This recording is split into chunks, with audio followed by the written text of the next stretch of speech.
नमस्कार, आप देख रहे हैं के न्यूज इंडिया। मैं हूं आपके साथ गरिमा वाजपेयी। शरद पूर्णिमा हिंदू धर्म में इस पूर्णिमा को विशेष माना जाता है और ऐसा माना जाता है कि इस दिन पूर्णिमा पर पूजा करने से मां लक्ष्मी प्रसन्न होती हैं और सभी पूर्णिमा व्रतों में इसे सर्वोत्तम माना गया है। लक्ष्मी के साथ साथ चंद्रदेव की भी आज के दिन पूजा होती है और हिंदू पंचांग के अनुसार इस साल शरद पूर्णिमा मनाई जाएगी, लेकिन रात में चंद्र ग्रहण होगा। जी हाँ, चंद्र ग्रहण इस तिथि के महत्व को क्या कर रहा है, इसमें क्या बदलाव लेकर आ रहा है, इसी को लेकर हम करेंगे विस्तार से बातचीत। आज हमारे साथ में खास मेहमान यहां पर पहुंच चुके हैं डॉक्टर स्वाति सक्सेना जी, और जो कि एक एस्ट्रोलॉजर भी हैं, वैदिक ज्योतिष का ज्ञान रखती हैं और एक लंबा अनुभव इस फील्ड में उनको है। मैम, शरद पूर्णिमा विशेष तौर पर पूर्णिमा के चांद का महत्व होता है, चांद की पूजा होती है शरद पूर्णिमा पर और बहुत कुछ इसका महत्व, इस तिथि का महत्व बहुत बड़ा है हिंदू धर्म में। लेकिन चांद की पूजा, शरद पूर्णिमा की पूजा और चांद पर ग्रहण कैसे देख रहे हैं आप सर? देखिए, शरद पूर्णिमा अपने में विशेष है, पूर्णिमा तिथि ही अपने में विशेष है।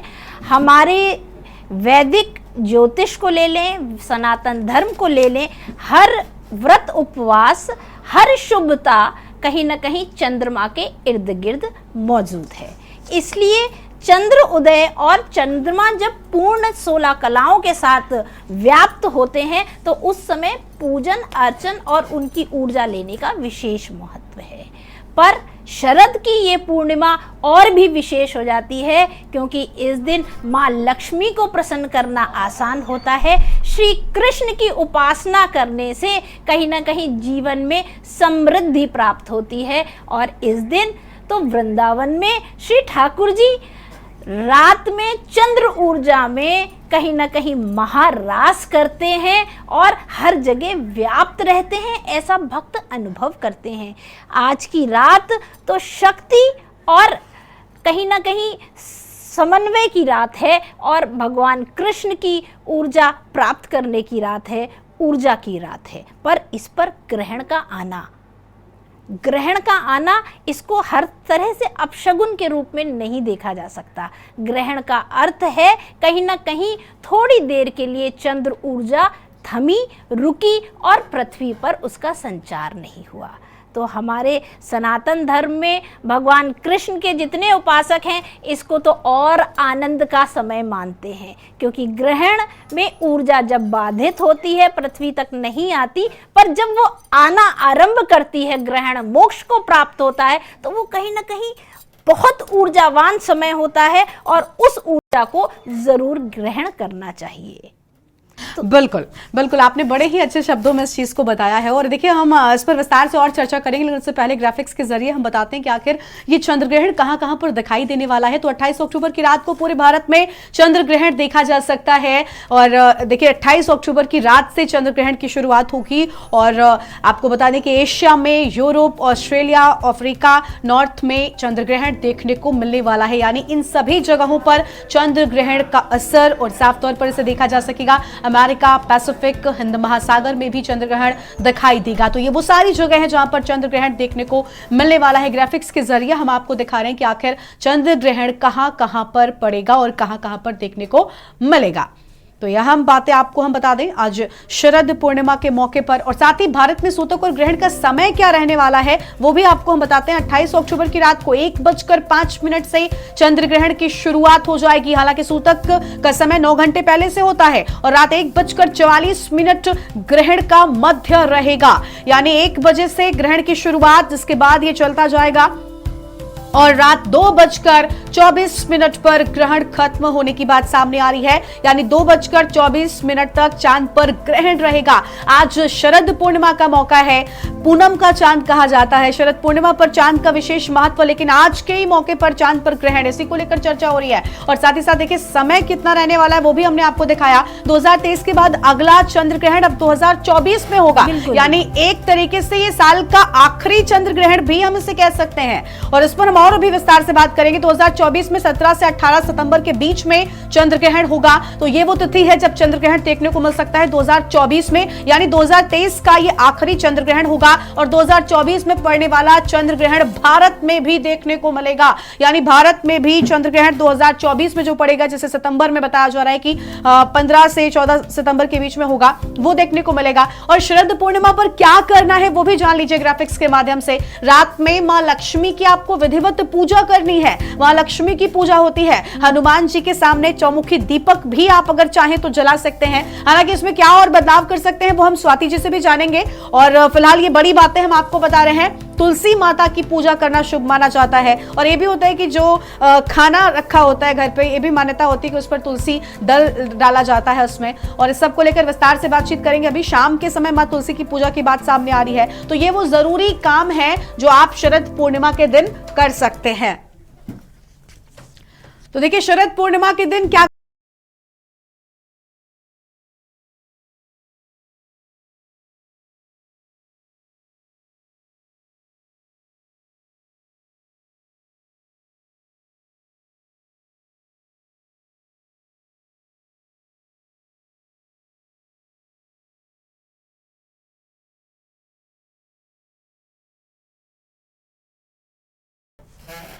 तो देखिए ग्राफिक्स के जरिए हमने आपको बताया कि आप शरद पूर्णिमा के दिन जब ग्रहण है चांद पर क्या कुछ कर सकते हैं। लेकिन स्वाति जी हमारे साथ में मौजूद है, ये आपको विस्तार से बताएंगी, बारीकियां बताएंगी। मैम, चंद्र ग्रहण को लेकर हमने बात कर ली, आपने बताया कि भाई इसका क्या कुछ असर होने वाला, और शरद पूर्णिमा से इसका कनेक्शन पर भी बात हुई। लेकिन सबसे बड़ा सवाल जो सबसे ज्यादा दर्शक जानना चाहते हैं, शरद पूर्णिमा के दिन एक और रिवाज है जो आम घरों में होता है, वो होता है खीर बनाकर छत पर रखने का। और ये मान्यता होती है कि इस खीर में अमृत वर्षा होगी। लेकिन अब जब चंद्र ग्रहण है, एक तरफ ये भी कहते हैं कि इस दौरान कुछ बनाना नहीं चाहिए, तो क्या करना है, खीर को लेकर क्या करना है? देखिए, सबसे पहले जो आपने अभी इतना विस्तार से बताया कि शरद पूर्णिमा पर कैसे कैसे उपासनाएं की जाती हैं, पर ठाकुर कृपा से ये अंतर्मुखी पूजन का समय है। ये बाह्य किसी भी तरह के भगवान को स्पर्श नहीं किया जाएगा। 4 बजे के बाद, 4 बजे से सूतक आरंभ हो जाएगा। इसके बाद कोई लक्ष्मी पूजन नहीं होगा, किसी तरह का दीप प्रज्वलन नहीं होगा, कपाट बंद होंगे भगवान के। आप अपने आसन पर एक समक्ष एकाग्र होकर बैठ सकते हैं, मंत्र जाप कर सकते हैं। ये समय अंतः ऊर्जा को जागृत करने का है, ना कि बाहरी रूप से मंगलाचरण करने का है। तो इसलिए जो भी आपने अभी तक मंगलाचरण बताए वो 4 बजे से पहले तो संभव थे, पर 4 बजे से सूतक आरंभ हो जाएगा, अंतर्मुखी पूजा का समय आरंभ हो जाएगा। और ग्रहण जो है वो 1 बजे से आरंभ हो रहा है, 1:04 पर ग्रहण का स्पर्श है। वही मोक्ष जो है 2:24 पर है। तो ये जो पूरा समय काल है, इस समय आप अपने कोई भी इष्ट देव का मंत्र सिद्ध कर सकते हैं। अपनी किसी भी परेशानी को लेकर आप अपने इष्ट देव के निमित्त कोई भी जाप, कोई भी अनुष्ठान कर सकते हैं, पर वैदिक परंपराओं से नहीं, सिर्फ अंतर्मुखी होकर आप कर बिल्कुल, सकते बिल्कुल, हैं। बिल्कुल। अब आपका दूसरा प्रश्न रहा खीर का। हाँ। देखिए, खीर बनाना प्रचलित है क्योंकि 16 कलाओं से पूर्ण चंद्रदेव विराजमान होते हैं आकाश पर। शरद पूर्णिमा पे श्री ठाकुर जी महाराज करते हैं शरद पूर्णिमा पर, तो चंद्रमा की ऊर्जा अमृत स्वरूप पृथ्वी पर बरसती है। पर ये समय ग्रहण का है, इसलिए जिनको भी खीर बनानी है उनको खीर 4 बजे से पहले बना लेनी है। उसमें तुलसी दल डाल देना है या कुशा डाल देनी है। और कुछ लोग जो बहुत ज्यादा अनुकूलता से करना चाहते हैं वो ग्रहण के मोक्ष यानी 2:30 बजे के बाद खीर बनाएं और उसे चंद्र ऊर्जा में रखें। और जो लोग 4 बजे बना लेंगे आज सूतक से पहले, वो भी 3 बजे के बाद ग्रहण के मोक्ष के बाद उसे चंद्र ऊर्जा में रखकर मां लक्ष्मी को अर्पित करें। और अपने पूजा स्थल को गंगा जल से पवित्र कर कर, स्नान ध्यान कर कर, नियमित पूजा पाठ, पूर्णिमा की जो उपासना है, जो ठाकुर की उपासना है, उसमें रत रहें, मां लक्ष्मी का पूजन करें। बिल्कुल, तो मां लक्ष्मी की पूजा कर सकते हैं, लेकिन किस तरीके से करनी है ये स्वाति जी ने बड़े ही अच्छे शब्दों में बताया है। और देखिए स्वाति जी, जब भी कोई ग्रहण होता है उसका कुछ कुछ राशियों पर विशेष तौर पर असर माना बिल्कुल, जाता है, लेकिन इस ग्रहण का किन राशियों पर सबसे ज्यादा बिल्कुल असर है? सही, आपने बहुत अच्छा प्रश्न किया। ये ग्रहण जो है अश्विनी नक्षत्र मेष राशि में होने जा रहा है। तो मेष राशि वालों को, यानी मंगल प्रधान राशियां जो हैं, उनको तो थोड़ा सा सचेत रहने की आवश्यकता है। कहीं ना कहीं थोड़ी सी शारीरिक कष्ट, मानसिक उलझन का अनुभव कर सकते हैं, जैसे मेष राशि वाले, वृश्चिक राशि वाले और कन्या राशि वाले। इनको कुछ थोड़े हद तक विपरीत स्थितियां मिल सकती है, पर इस ग्रहण में कुछ शुभ योग भी हैं जो इसकी हानि की तीव्रता को कम करते हैं। इन राशियों को थोड़ा सचेत रहने की आवश्यकता है। बाकी जिन राशियों के लिए लाभ की स्थितियां बनेंगी वह राशियां हैं वृष राशि, तुला राशि को लाभ की स्थितियां मिलेंगी, मिथुन, कर्क और सिंह राशि को लाभ की स्थितियां मिलेंगी। तो इन राशियों के लिए लाभ की स्थितियां हैं। मेष, वृश्चिक और कन्या राशि को थोड़ी विपरीत परिस्थितियों का सामना करना पड़ सकता है। बाकी राशियों के लिए ये ग्रहण सामान्य कोई ना कोई बदलाव लाएगा, जो एक सामान्य स्तर पर होगा। बिल्कुल, लेकिन जब ग्रहण होते हैं तो इसका देश दुनिया पर भी प्रभाव पड़ता है। अगर उस लिहाज से देखें तो ये चंद्र ग्रहण क्या कुछ दिखा रहा है, क्या दर्शाता है? ये चंद्र ग्रहण एक तो भारत में दृश्य है और पूर्ण प्रभाव लिए है, तो इस ग्रहण का देश दुनिया पर असर पड़ना स्वाभाविक है। कहीं ना कहीं पानी से संबंधित दिक्कतें सामने आ सकती हैं। युद्ध की स्थितियों में पानी का प्रयोग अधिक हो, यानी जल से युद्ध की स्थितियां बने, ये भी संभव है। और कहीं ना कहीं पानी जनित रोग भी उमड़ सकते हैं, वो भी संभव है। तो थोड़ा सा सचेत होकर और अपने इष्ट का ध्यान करके, गुरु मंत्र का ध्यान करके, वैदिक परंपराओं में रत रहकर अगर आप 15 दिन निकाल देते हैं तो कहीं ना कहीं विपरीत परिस्थितियों का सामना नहीं करना पड़ेगा। बिल्कुल। और देखिए, चंद्र ग्रहण की बात करें तो ये देर रात में, जैसा कि हमने बताया अपने दर्शकों को, 1 बजे के लगभग इसकी शुरुआत हो रही है, लेकिन सूतक काल 9 घंटे पहले, यानी अब से थोड़ी देर में 4 बजे के साथ शुरू हो जाएगा। इस दौरान क्या करना है, कुछ बताएंगे? देखिए, सूतक काल 4 बजे आरंभ हो जाएगा। इसके बाद अगर आप सक्षम हैं और आप अपने सनातन धर्म को, अपने धर्म को मानते हैं, तो आपको मंत्र जाप करना चाहिए, वो ऊर्जा ग्रहण करनी चाहिए, क्योंकि ये समय विलक्षण होता है। तो सूतक काल से ही बहुत से लोग मंत्र जाप में रत हो जाते हैं, पर ग्रहण का स्पर्श और ग्रहण के मोक्ष के मध्य तो हर व्यक्ति को ऊर्जा ग्रहण करनी चाहिए। इसलिए मंत्र जाप करना आवश्यक है ग्रहण के समय। सूतक के समय खाना पीना नहीं खाना चाहिए। जो भी गर्भवती महिलाएं हैं उनको भी ध्यान रखना चाहिए खाना बनाने का समय, और कहीं ना कहीं भोजन ग्रहण जो भी करना चाहते हैं वो 3 बजे तक कर लें। और कुछ आपत्तिजनक स्थितियां हैं, कुछ विपरीत स्थितियां हैं, बीमार हैं कुछ व्यक्ति, बुजुर्ग हैं, तो वो 8:30 तक फलाहार ले सकते हैं। और जिनको बहुत आवश्यकता है रात्रि भोजन की भी, वो कोई भी लिक्विड डाइट ले सकते हैं। तो इस तरह से सूतक काल में आप अपने भगवान को शयन करा दें, अपने मंदिर के पट बंद कर दें और बाहर आसन पे विराजमान होकर ओम नमो भगवते वासुदेवाय मंत्र का जाप करें।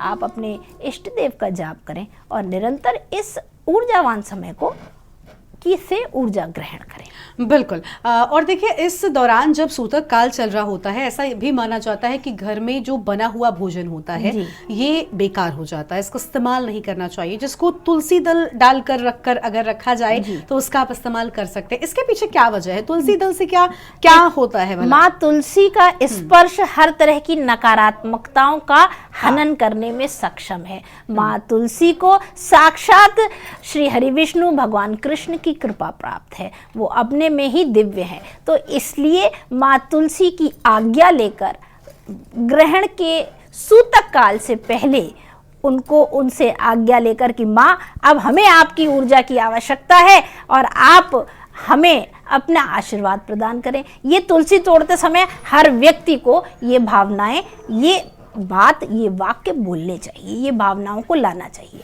ये लाकर तुलसी दल तोड़े और अपने बने हुए भोजन में भी तुलसी दल डालें। जो खीर आप बना रहे हैं, जो आप चंद्र ऊर्जा में रखना चाहते हैं, अमृत वर्षा में रखना चाहते हैं, उसमें भी वो तुलसी दल डालें और उसके बाद ग्रहण का मोक्ष हो जाए तो उस खाने को प्रयोग कर सकते हैं। बिल्कुल बिल्कुल। तो देखिए कितना ही आसान तरीका। हमारे साथ स्वाति जी मौजूद हैं, उन्होंने बताया कि आखिर क्या कुछ कर सकते हैं ताकि शरद पूर्णिमा पर जब ग्रहण हो उस दौरान इन सारी चीजों का इस्तेमाल ना करें। और देखिए शरद पूर्णिमा पर पड़ रहे चंद्र ग्रहण को लेकर करेंगे आगे विस्तार से बातचीत। फिलहाल वक्त हो रहा है एक छोटे से ब्रेक का, कहीं मत जाएगा, जल्द लौटेंगे।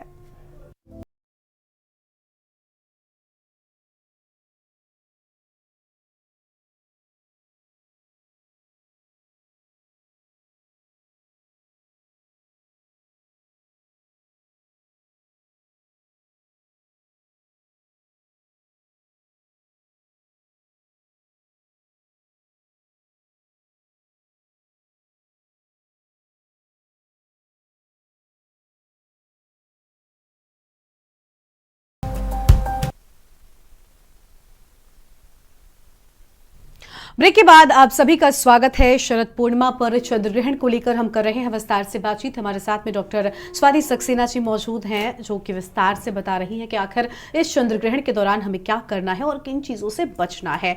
स्वाति जी, चंद्र ग्रहण या फिर कोई भी ग्रहण होता है उस दौरान ये भी माना जाता है कि हमें भोजन नहीं करना चाहिए, हमें सोना नहीं चाहिए। बहुत से लोग ये भी कहते हैं सिलाई नहीं करनी चाहिए, किसी भी कपड़े में बुनाई नहीं करनी चाहिए। इन सब के पीछे वजह भला क्या है आखिर? देखिए, दो अलग बातें हो गई। एक सोना नहीं चाहिए यानी आराम को त्यागना चाहिए, और एक आपका प्रश्न हुआ कि सिलाई नहीं करनी चाहिए या कोई निगेटिव या धारदार चीजें जो हैं उनका इस्तेमाल नहीं करना चाहिए। जब कोई ऊर्जावान चीज जो हमको संचालित कर रही है, देखिए हम आप जो है सूर्य ऊर्जा और चंद्र ऊर्जा से ही संचालित हो रहे हैं। जब वो ऊर्जा थोड़ी समय के लिए बाधित है तो नकारात्मकता अधिक है। उस नकारात्मकता में मानसिक स्तर पर या शारीरिक स्तर पर कोई परेशानी हमको परेशान कर सकती है। उस समय अगर हम कोई धारदार चीज लिए हैं या कोई ऐसी चीज लिए जो हमको अधिक नुकसान कर सकती है, हमारा मानसिक स्तर भी उस ऊर्जा को ग्रहण नहीं कर पा रहा, तो कहीं ना कहीं नकारात्मकता से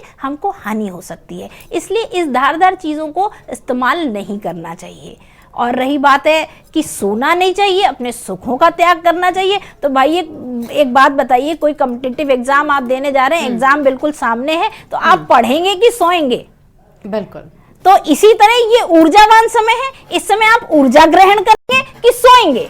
तो सोना तो कहीं भी ठीक नहीं है। बिल्कुल। आप अपने शरीर में जो ऊर्जा है उसको भी सुस्त अवस्था में डाल रहे हैं और नकारात्मकता हावी हो रही है। तो निद्रा को विराम देते हुए इस ऊर्जावान समय को, निगेटिविटी को नहीं बढ़ाना चाहिए, पॉजिटिविटी ग्रहण करने के लिए अपने को चार्ज करना चाहिए कि हम ये जो बाहर एनर्जी नहीं मिल पा रही है, चंद्र ऊर्जा हमारे आसपास थोड़ी देर के लिए नहीं है, तो हम अपने मंत्र जाप से वो ऊर्जा क्रिएट कर लें कि हाँ हम सुरक्षित रहें।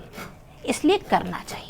ठीक है, बिल्कुल। देखिए आपने बहुत ही अच्छे ढंग से बताया, नहीं भी करना चाहिए तो क्यों नहीं करना चाहिए और इससे क्या हमें नुकसान या क्या हमें फायदा है, ये जो आपने बताया ये बहुत अच्छी चीज थी। और एक और चीज होती है स्वाति जी, वो ये कि जो गर्भवती महिलाएं हैं खास तौर पर उन्हें एक डर होता है ग्रहण के दौरान, ऐसा मानते हैं कि उनके बच्चे पर असर पड़ सकता है। क्या ऐसा होता है? क्या उनका कोई इससे कोई जुड़ाव है? देखिए, चंद्र ग्रहण का तो विशेष जुड़ाव होता है गर्भवती महिला से, क्योंकि चंद्रमा कहीं ना कहीं मन का कारक है और मन जो है सीधे सीधे नवजात शिशु में अपनी प्रेरणाओं को भेजता है। तो अगर आपके अंदर डर व्याप्त है, कोई भी भावना व्याप्त है, तो वो भावनात्मक जो है वो हानि तो आप बच्चे को पहुंचा ही रहे हैं। इसलिए सबसे पहले डर को हटाएं। डर की आवश्यकता नहीं है। ये एक नव बीज आपके अंदर अंकुरित हो रहा है, उसको सुरक्षात्मक दृष्टि से हम जब पॉजिटिव एनर्जी जिससे हम संचालित हो रहे हैं वो नहीं आ रही, तो यानी कि सराउंडिंग्स में निगेटिविटी है, तो उस निगेटिविटी से हम उस बच्चे को सुरक्षित रखने का प्रयास करते हैं। क्योंकि जब पोषण चाहिए, पोषण मिल नहीं पा रहा, तो नकारात्मकता हावी होकर कुछ ना कुछ हानि पहुंचा सकती है। इसलिए निश्चित तौर पर गर्भवती महिलाओं को अपनी सुरक्षा हेतु मेन उद्देश्य ग्रहण का यही होता है कि ऊर्जा आ नहीं पा रही, अब हमें अपनी सुरक्षात्मकता को बढ़ाना है मंत्र जाप से। इसलिए शांति से रहकर ऊर्जा से, नेगेटिव एनर्जी से जितना दूर रह सकें उससे दूर रहते हुए आराम से उस समय को निकालें। कोई भी कंफ्यूजन या कोई भी भ्रम की स्थिति में ना रहें। ये सारी चीज़ें साइंटिफिक हैं और इसको समझ कर करें। जगें, कोई भी मंत्र जाप करें और भगवान का स्मरण करें। और इस समय कोई कटने वाली चीज़ है, कोई धारदार चीज़ है, उसका प्रयोग नहीं करें। कोई नकारात्मक थॉट्स को नहीं लाएं। देखिए, मन का कारक है, विचारों का बहुत बहुत बड़ा योगदान होता है इस ग्रहण में। इसलिए सात्विक विचारों के अधीन रहें तो आपके बच्चे पर भी उसका प्रभाव पड़ेगा और निश्चित तौर पर आपको कोई दिक्कत नहीं होगी। इसलिए ग्रहण से घबराएं नहीं, इसको आपदा का समय ना समझें, अवसर समझें। बिल्कुल, तो देखिए, डरना नहीं है, सिर्फ और सिर्फ उन उपायों का पालन करना है जो हमें स्वाति जी ने बताया है। अगर आप इन सभी चीज़ों का पालन करेंगे तो ये चंद्र ग्रहण आपको कोई नुकसान नहीं पहुंचा सकता है। देखिए, हमने चंद्र ग्रहण पर किन राशियों को असर होगा इन सबको लेकर बात की। मैं सीधे तौर पर एक आखिरी सवाल आपसे करना चाहूंगी कि इस दौरान सूतक शुरू होने को बस कुछ मिनट बाकी है, 4 बजे से इसकी शुरुआत हो जाएगी। तो ऐसे में अभी से क्या ये सब शुरू कर दें या फिर चंद्र ग्रहण जब पड़ेगा उस दौरान ही इन सारी चीजों का पालन देखिए, करना है? अभी से जो लोग कर सकते हैं, सक्षम हैं, क्योंकि कार्यरत लोग होते हैं, अपने वर्किंग स्टाइल को ऑप्ट किए हुए होते हैं, तो अपने कार्य को करते हुए, संपूर्ण करते हुए जब ग्रहण का समय आए तो उस समय तो ये विशेष रूप से करना चाहिए। अभी आप अपने घर के देवी देवताओं को शयन कराएं, अपने पूजा के पट बंद करें और कहीं ना कहीं ये जो गंगा जल हर जगह डालना है और कहीं ना कहीं ये जो तुलसी दल डालना है, इस प्रक्रिया में रहें। और सूतक काल में भी अगर बैठना चाहें तो इन सब मंत्र जाप में आप बैठ सकते हैं, पर ग्रहण के समय ज़रूर बैठें।